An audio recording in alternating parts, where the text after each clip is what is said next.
महल के आरी पासे घूमेले मालिनिया, अरे घूमेले मालिनिया।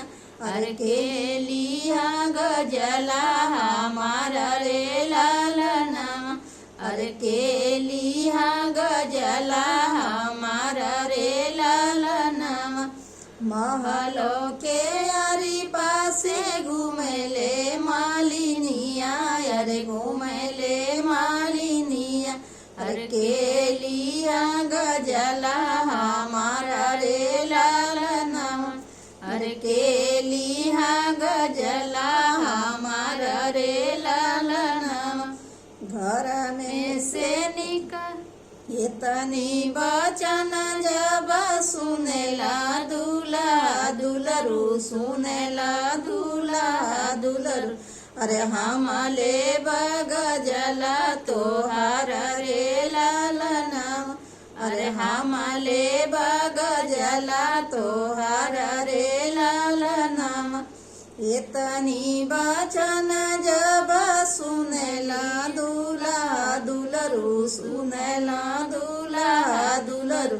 अरे हमले बगजला तोहार रे लालना, अरे हमले बगजला तोहार रे लालना।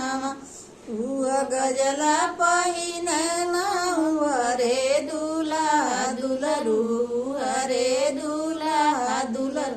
अरे पहिनी चले न ससुरार रे लालना, अरे पहिनी चले न ससुरार रे लालना। गजला पहिने रे दूल्हा दुलरू, अरे दूल्हा दुलरू। अरे पहिनी चले न ससुरारी रे लालना, अरे पहिनी चले न ससुरारी रे लालना। सब केहू देखेला बरबरियतिया, अरे बरबरियतिया।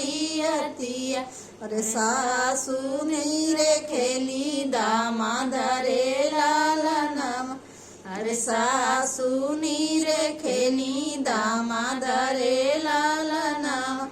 सब केहू देखेला बरबरियतिया, अरे बरबरियतिया।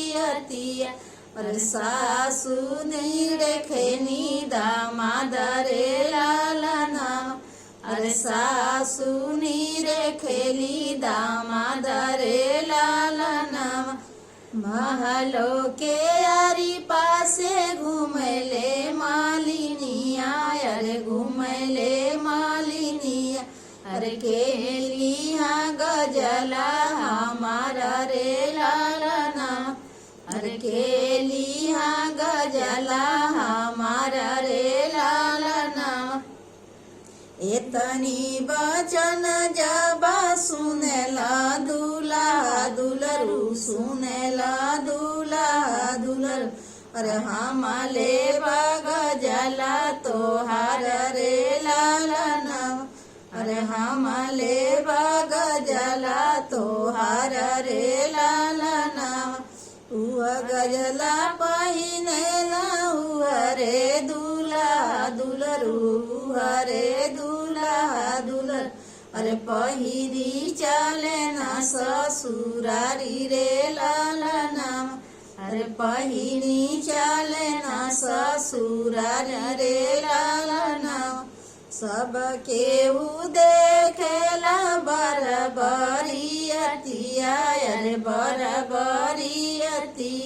अरे चाची नीरे खेली दामाद रे लालना, चाची नीरे खेली दामाद रे